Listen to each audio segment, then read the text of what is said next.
మీరు తినే ప్రతి చిప్ వెనుక ఒక భారీ ఫ్యాక్టరీ కథ దాగి ఉందని మీకు తెలుసా? చిప్స్ ప్రపంచంలో అత్యంత ఎక్కువగా అమ్ముడయ్యే స్నాక్స్లో ఒకటి. చిన్న పిల్లల నుంచి పెద్దల వరకు దాదాపు అందరూ వీటిని ఇష్టపడతారు.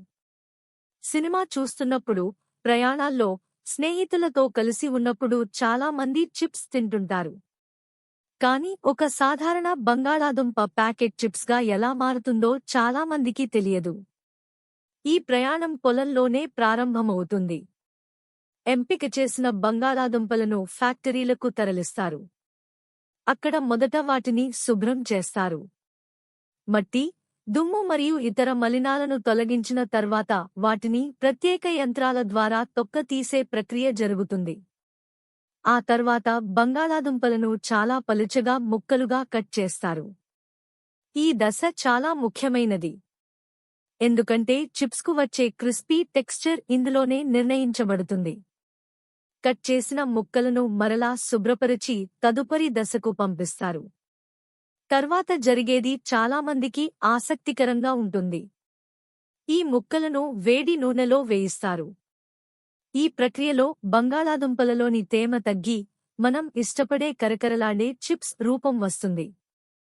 ఫ్యాక్టరీల్లో ఈ ప్రక్రియను చాలా జాగ్రత్తగా నియంత్రిస్తారు. వేయించిన తర్వాత చిప్స్ను చల్లబరుస్తారు. ఆ తరువాత వాటిపై ఉప్పు మరియు వివిధ రకాల రుచులను కలిపే పదార్థాలు చల్లుతారు. అందుకే మార్కెట్లో టమాటో, మసాలా, చీజ్, పెప్పర్ వంటి ఎన్నో ఫ్లేవర్లు కనిపిస్తాయి. ఇక్కడ ఒక ఆసక్తికరమైన విషయం ఉంది. చాలామంది చిప్స్ అంటే కేవలం బంగాళాదుంపలు మాత్రమే అనుకుంటారు.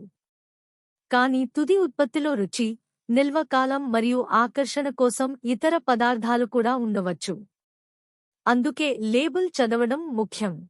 ఇప్పుడు అసలు ట్విస్ట్ ఏమిటంటే, చిప్స్ను ప్రత్యేకంగా రుచిగా ఉండేలా తయారు చేస్తారు.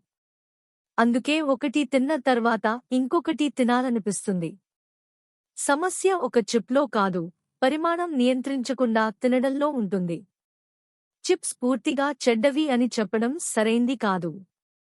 కాని అవి రోజువారీ ప్రధాన ఆహారం కూడా కావు. అవి ఒక స్నాక్ మాత్రమే. సమతుల్య ఆహారంలో పండ్లు, కూరగాయలు, పప్పులు మరియు ఇతర పోషక ఆహారాలకు ప్రాధాన్యం ఇవ్వడం చాలా ముఖ్యం. చివరికి ఒక చిన్న చిప్ వెనుక ఎంత పెద్ద తయారీ ప్రక్రియ ఉందో ఇప్పుడు మీకు అర్థమై ఉంటుంది. కాబట్టి తర్వాత మీరు చిప్స్ ప్యాకెట్ తెరిచినప్పుడు, అది కేవలం బంగాళాదుంప కాదు, ఒక భారీ ఆహార పరిశ్రమ ప్రయాణం అని గుర్తుంచుకోండి. ఇంకా ఇలాంటి ఆహార నిజాలు తెలుసుకోవడానికి మా ఛానల్ను సబ్స్క్రైబ్ చేయండి.